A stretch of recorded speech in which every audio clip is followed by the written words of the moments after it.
tidak lagi dalam pemeliharaan Tuhan? Hah? Masih? Haleluya, masih ya? Yakin ya? Saya sudah sering sampaikan, jangan sampai kita merasa masih dalam pemeliharaan Tuhan, padahal kita sudah tidak lagi dalam pemeliharaan Tuhan, tapi sudah dalam pemeliharaan si jahat. Itulah iblis. Jadi harus kita pastikan dengan jelas bahwa kita masih dalam pemeliharaan Tuhan. Ibagasan ramotan ni Tuhan dobe kita. Haleluya. Kalau bahasa Bataknya dipelihara itu kan diramoti. Itu kan? Kalau di Judas saya ayat 20 saya ada bahasa Batakna ramotin hamu dirimu di bagasan holong ni rohani di Batak. Mai-mai-ma mahamu di asini rohani Tuhan ta Yesus Kristus asa saat tamu tu hangoluan na saliling ni liling na imanam kitong bahasa Batak na dia tema kan peliharalah dirimu sedemikian dalam kasih Allah sambil menantikan rahmat Tuhan kita Yesus Kristus. Jadi kalau kita juga bicara pemeliharaan, tidak juga hanya soal tubuh, tidak juga hanya soal jasmani yang terpelihara, tapi juga harus roh dan jiwa. 1 Tesalonika 5 ayat 23. Saya tambahkan sedikit lagi. 1 Tesalonika 5 ayat 23. Apa katanya di situ? Firman Tuhan, semoga Allah damai sejahtera menguduskan kamu seluruhnya, dan semoga roh, jiwa dan tubuhmu terpelihara sempurna dengan tak bercacat pada kedatangan Yesus Kristus Tuhan kita. Iya. Roh, jiwa, dan tubuh. Ini sudah saya jelaskan bahwa salah satu bukti kita segambar dengan Allah, salah satu bukti kita segambar dengan Tuhan adalah tentang ketritunggalan. Allah tiga, kita manusia tiga. Nah, kira-kira jadi bukan soal bicara oh manusia punya kuping berarti Tuhan punya kuping. Tidak. Tuhan itu nggak punya kuping, dia adalah roh, dia adalah makhluk spiritual. Daging kita ini hanya kasih. Jadi kalau Allah tiga, kita juga tiga. Kalau Allah tiga, Allah Bapa, Allah Anak, Allah Roh Kudus, kita tiga, roh, jiwa, dan tubuh. Dan tiga-tiganya harus terpelihara, harus harus terawat dengan baik. Jadi tidak bisa hanya satu. Saya sudah jelaskan salah satu kelalaian kita adalah kita terlalu fokus hanya satu dalam pemeliharaan, yaitu tubuh. Kita lupa memelihara jiwa dan roh kita. Ya. Tubuh kita sehat, tapi jiwa dan roh kita tidak sehat, maka berdampak juga kepada tubuh. Jadi harus tiga-tiganya terpelihara, dijaga dan dirawat tiga-tiganya. Ya. Kalau roh kita makan, maka kalau tubuh kita makan, maka roh juga harus makanan roh adalah Kalau jiwa, apa makanannya? Kasih makan. Jangan di dari dukung. Apa makanan jiwa? Nah, jiwa juga sudah saya jelaskan, jiwa juga terbagi di apa itu? Hati, pikiran, perasaan atau kehendak. Jadi kalau kita bicara pikiran, hati, apa makanannya?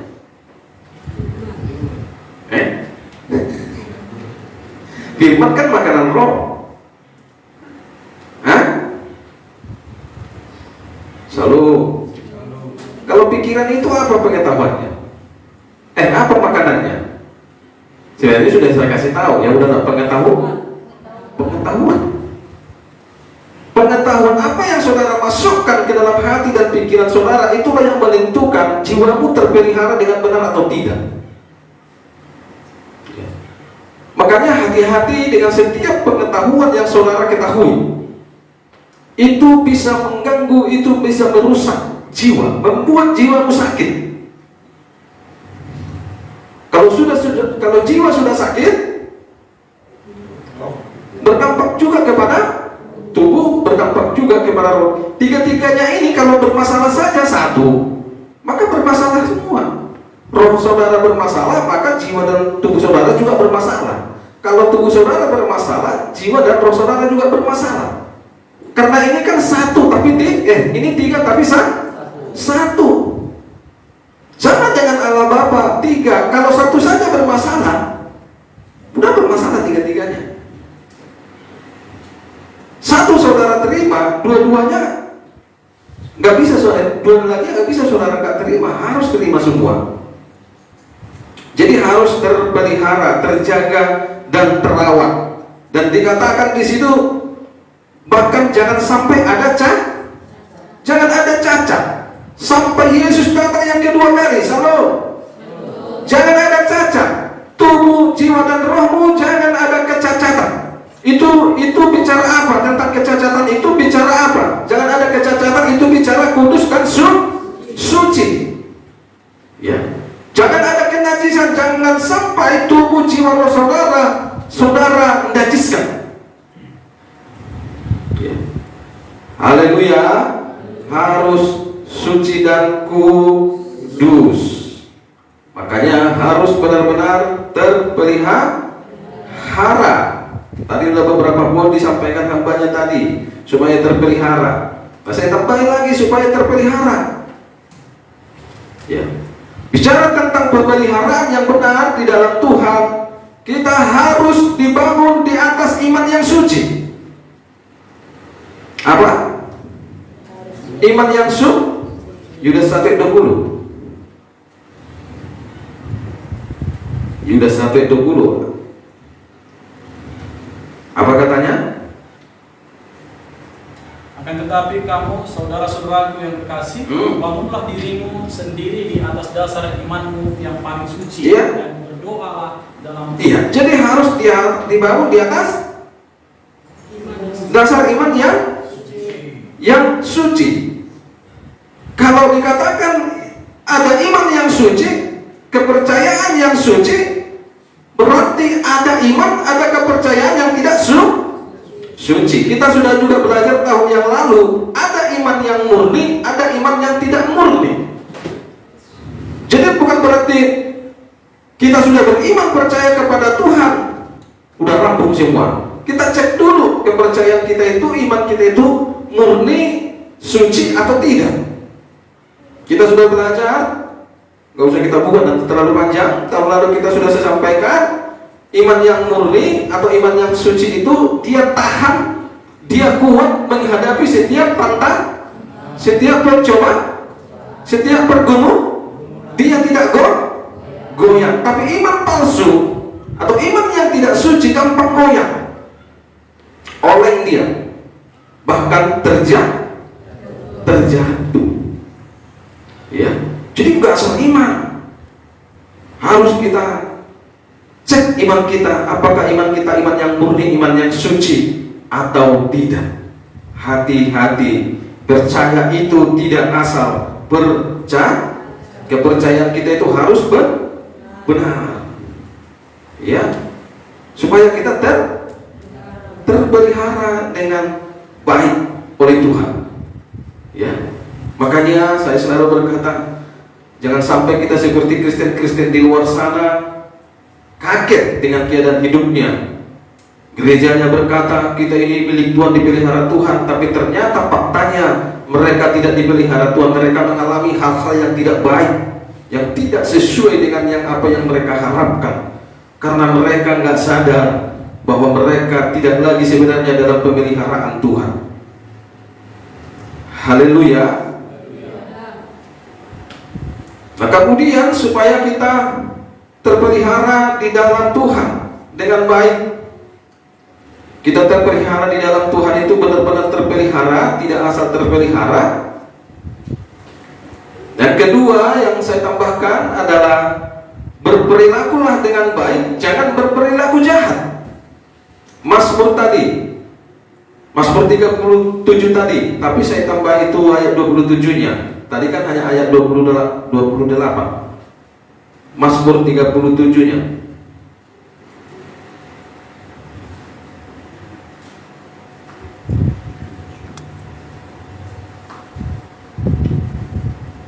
Ayo, apa katanya di situ? Jauhilah yang jahat dan lakukanlah yang baik, maka engkau akan tetap tinggal untuk selama-lamanya. Terus. Lanjutkan ke doa tadi yang Abang sampaikan tadi. Sebab Tuhan mencintai hukum dan Ia tidak meninggalkan orang-orang yang dikasihi sampai selama-lamanya. Mereka akan terpelihara. Tapi anak cucu orang fasik akan dilenyapkan. Mereka akan terpelihara. Siapa yang terpelihara ini? Yang dikasihi Tuhan. Siapa yang dikasihi Tuhan ini?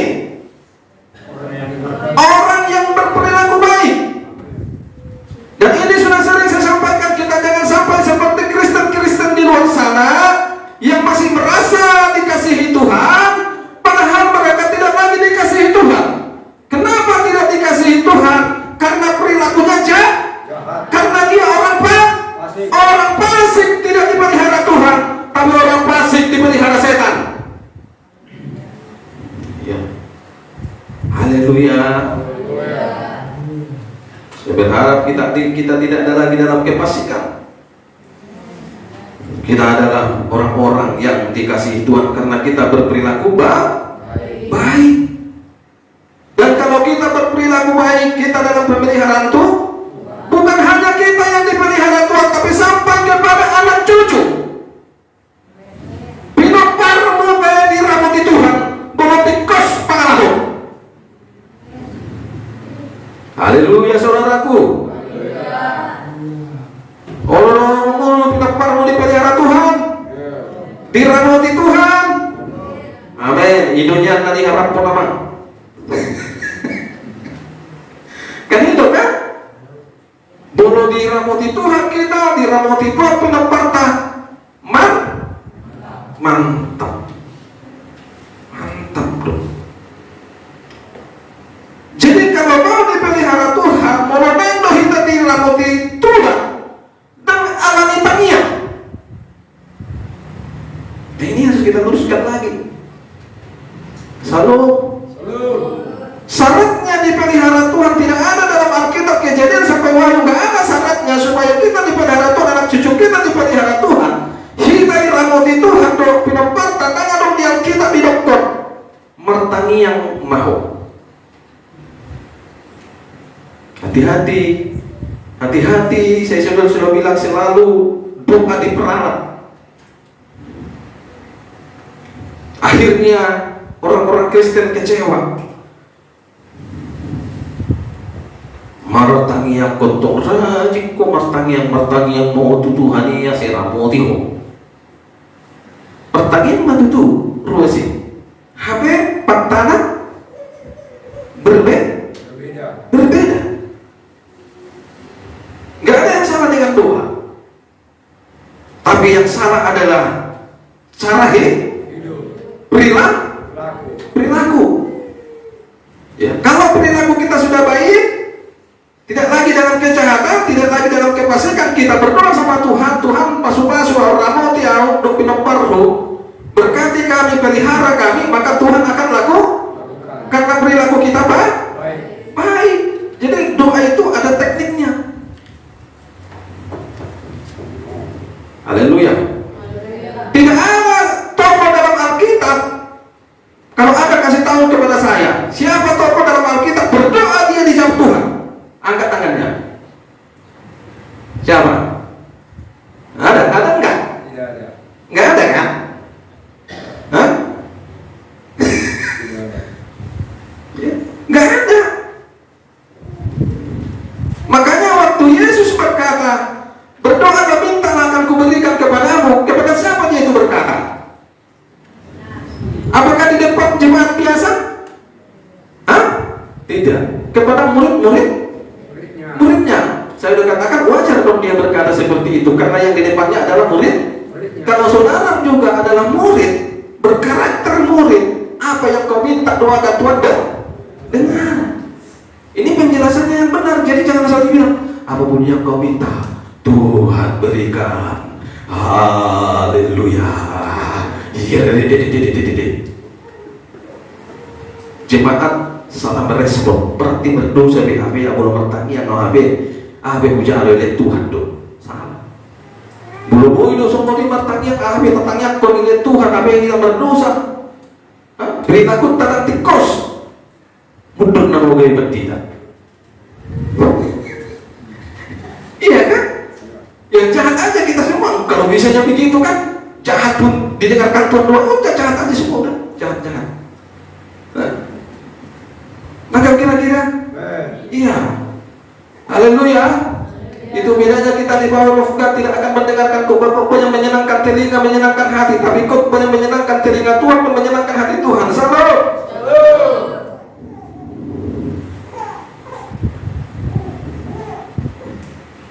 Amin. Kita harus terpelihara sampai Yesus datang, sampai kepada anak cucu. Makanya berhentilah berperilaku tidak berperilaku jahat. Usahakan dirimu berperilaku baik supaya dikasihi Tuhan. Haleluya. Masih dikasihi Tuhan? Amin. Iya. Tadi juga sudah disampaikan dalam Yohanes ini, juga sudah sering kali saya sampaikan dan bahkan berkali-kali. Yohanes 14 tadi ayat 21 kan? Ayo buka lagi.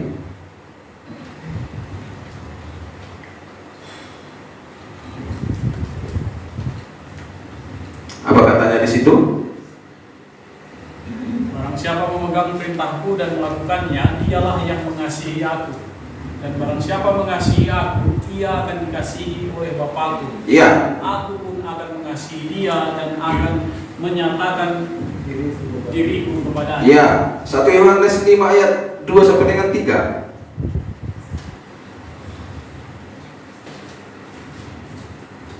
Inilah tandanya bahwa kita mengasihi anak-anak Allah, yaitu apabila kita mengasihi Allah serta melakukan perintah-perintah.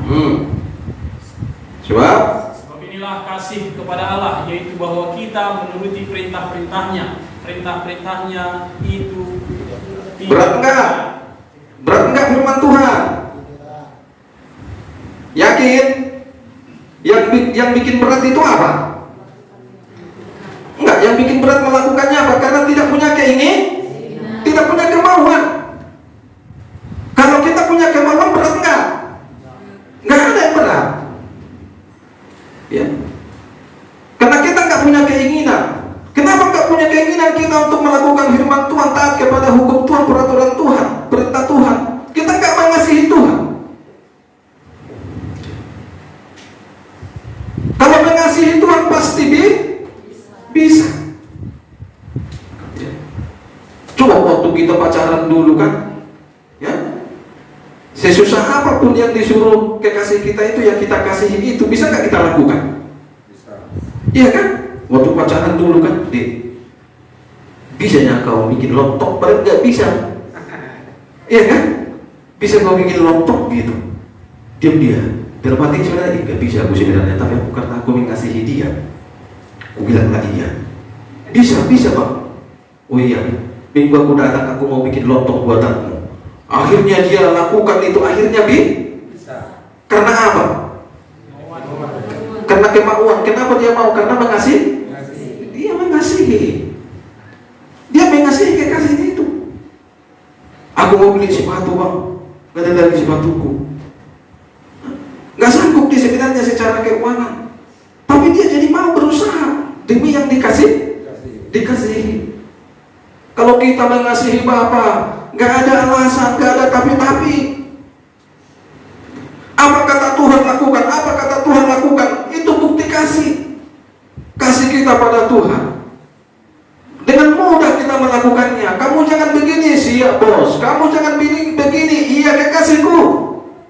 Kamu jangan begini, kata Tuhan, iya kekasihku.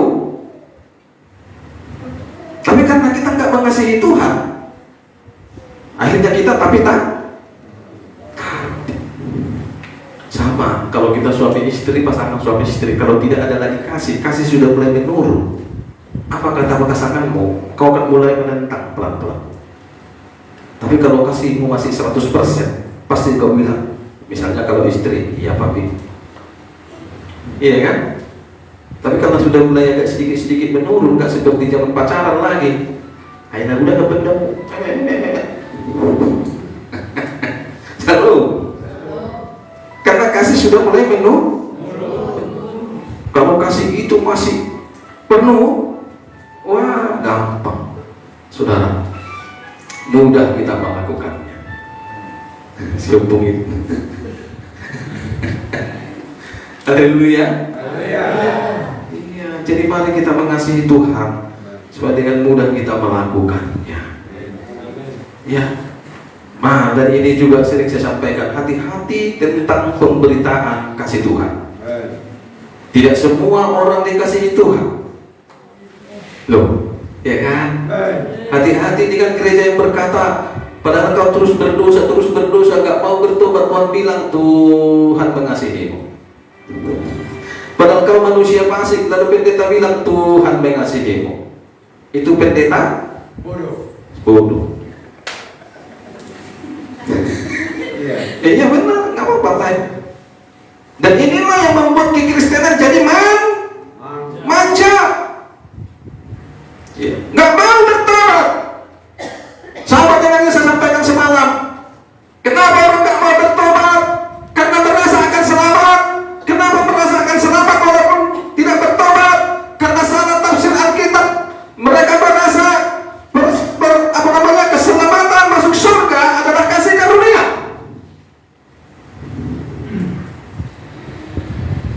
Pendeta salah berkut, salah tafsir. Jadi kalau kita hanya dengan kasih karunia bisa masuk surga, lalu ngapain lagi kita sekarang mendengarkan firman? Kalau bisa mau ke surga hanya kasih karunia, ngapain lagi Alkitab? Belum aja itu Alkitab. Iya kan? Kan ke surga semua karena kasih karunia. Nangkap kira-kira? Semalam di mana ayatnya itu? Ayo, supaya yang lain tahu nih. Ini ajaran yang dibelokkan ya. Berpuluh-puluh tahun, ratusan tahun ini salah tafsir dibelokkan oleh hamba-hamba Tuhan yang penting jemaat senang. Supaya menganggap kekristenan itu mudah. Ingat, kekristenan itu tidak mudah. Di kitab mana semalam? Ayo, baru semalam ya.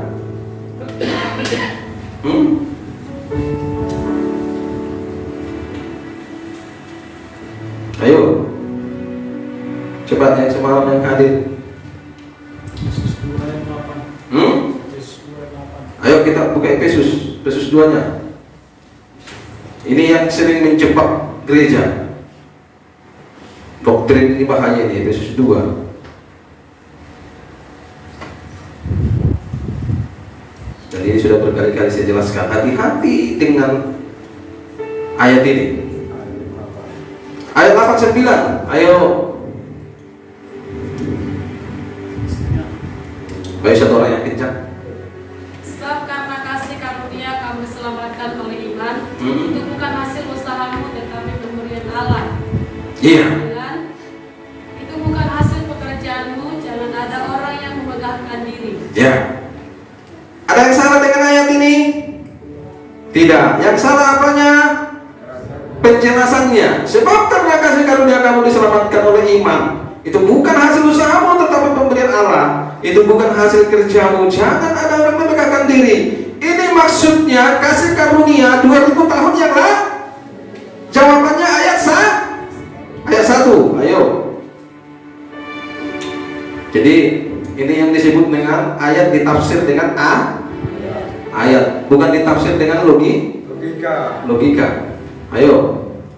Firman Tuhan, kamu dahulu sudah mati karena pelanggaran-pelanggaran dan dosa-dosamu. Ya, ayat 2. Kamu hidup di dalamnya karena kamu mengikuti jalan dunia ini, karena kamu menaati pengusaha kerajaan angkasa, yaitu roh yang sekarang sedang bekerja di antara orang durhaka. Ya.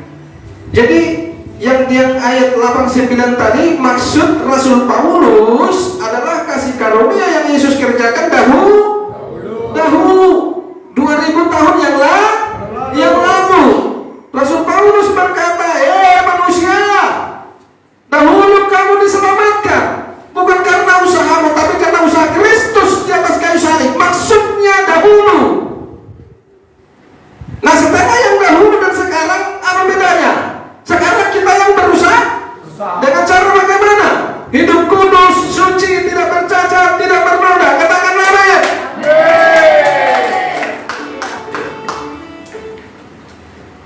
Hati-hati loh. Amin ya. Jadi kalau udah bilang, saya sampai pendetamu, kita itu diselamatkan karena kasih karunia Allah, nggak dong dia. Itu dulu. Jadi di sini Rasul Paulus sedang memberikan pencerahan kepada umat Tuhan kala itu. Jangan kamu berbegah diri, jangan sombong. Kamu ada hari ini, kamu selamat saat ini, kamu hidup saat ini, itu karena kasih karunia Tuhan yang dulu. Sama dengan saudara-saudara ada saat ini selamat bersama dengan saya, hidup saat ini sehat, bisa makan, bisa minum, bisa kerja, itu karena kasih karunia Tuhan dulu kita sudah diselamatkan. Haleluya. Amin. Jadi sekarang bagaimana? Hati-hati. Harus. Memang kalau hanya dia disampaikan ayat 89 ini enak nggak di telinga? Hah? Enak lah. Iya kan? Makanya saya bilang orang Kristen mana mau bertobat lagi kan? Mana nggak mau mereka bertobat? Cuma penyembahan berhala jalan terus, perdukunan berjalan terus, kekuburan berjalan terus.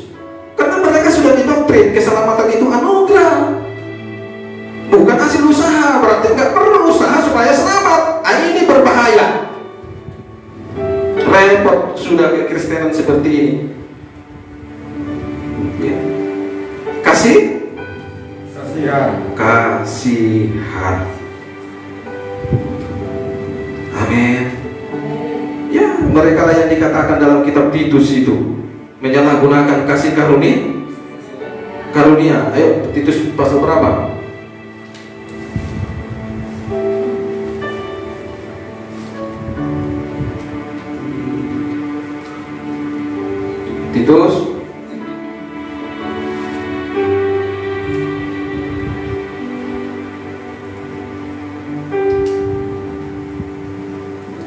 Titus Yudas, ayo.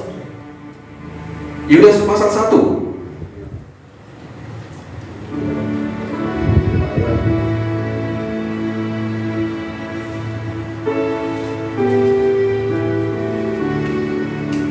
Ayo.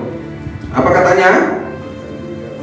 Sebab ternyata ada orang tertentu yang telah masuk menyelusup di tengah-tengah kamu. Yaitu orang-orang yang telah lama ditentukan untuk dihukum. Mereka adalah orang-orang yang fasik yang menyalahgunakan kasih karunia Allah kita untuk melampiaskan hawa nafsu mereka. Iya. Rasul Yudas berkata kala itu, sebab ternyata ada orang tertentu yang telah masuk menyelusup di tengah-tengah kamu. Ada Kristen penyusup, ada pengikut Kristus penyusup, ada umat Tuhan penyusup. Disebut Kristen penyusup adalah Kristen yang menyalahgunakan kasih karunia. Mereka adalah orang-orang fasik yang akan ditentukan untuk dihukum. Jadi ada orang tertentu ditentukan untuk dihukum. Tapi saya minta itu bukan saudara orangnya. Katakan amin. Bukan kita orangnya yang ditentukan dihukum. Makanya jangan jadi Kristen penyusup. Haleluya. Jangan jadi Kristen penyusup yang menyalahgunakan kasih karunia Allah kita. Untuk apa katanya? Memuaskan hawa nafsu apa? Kedagingan. Bahaya. Makanya hati-hati statement orang kita Batak yang berkata, "Atama habis mengolu."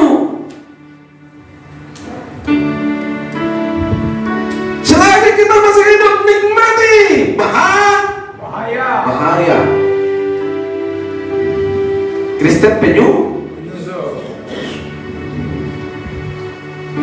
hati-hati.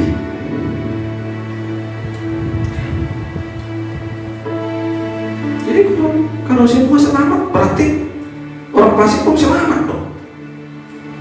Iya kan? Kalau kita hanya berpegang kepada ayat 89 tadi,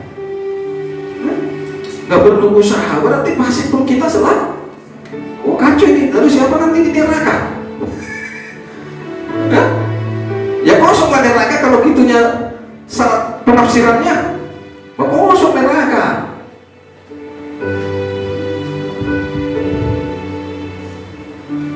Haleluya. Jangan lagi menyalahgunakan kasih karunia, tapi manfaatkan kasih karunia itu untuk hidup berperilaku baik. Ya.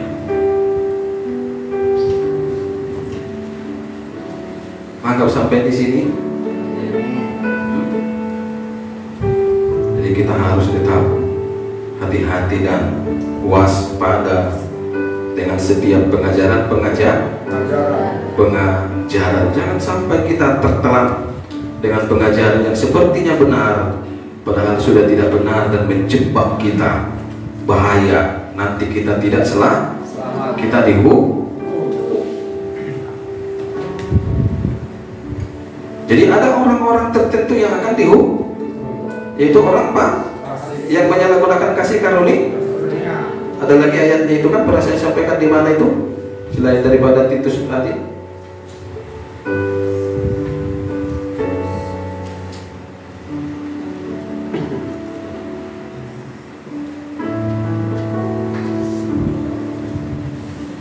Ayo, masih ingat?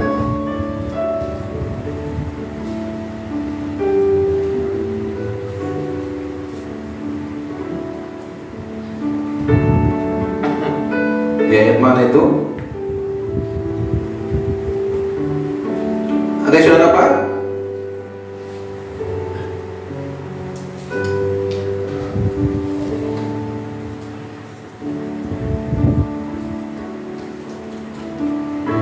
Lupa?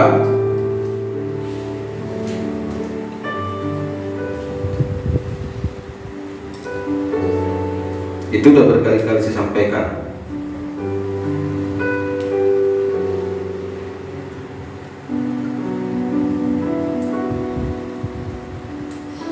Yohanes ya.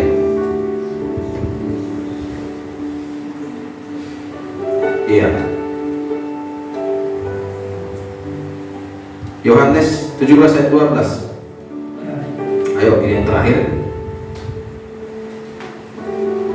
Kita akan masuk penyembahan dan perjamuan kudus. Yohanes 17 ayat 12. Ayo satu orang yang kencang.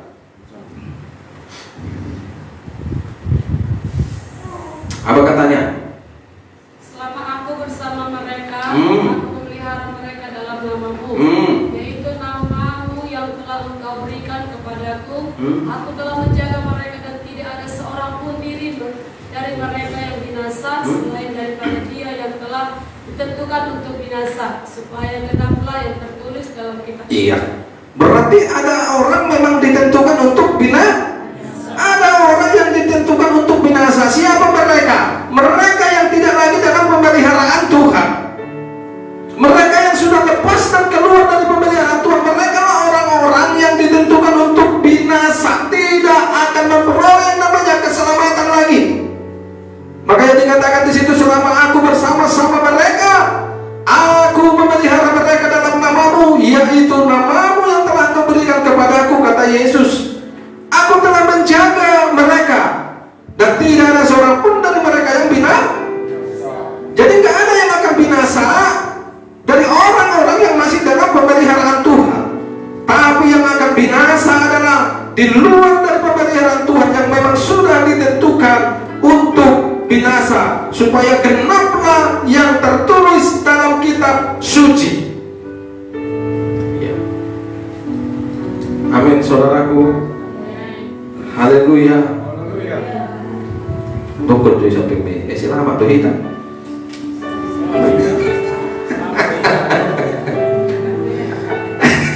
Haleluya. Amin. Ya, selamat. Ya, selamat di bumi, selamat ke surga. Selama kita di bumi selamat. Ya. Selamat dari celaka maut, selamat dari sakit penyakit, selamat dari kemiskinan dan sebagainya. Ketika meninggal juga kita selamat. Masuk kita ke surga yang kekal, kehidupan yang kekal. Amin, saudaraku.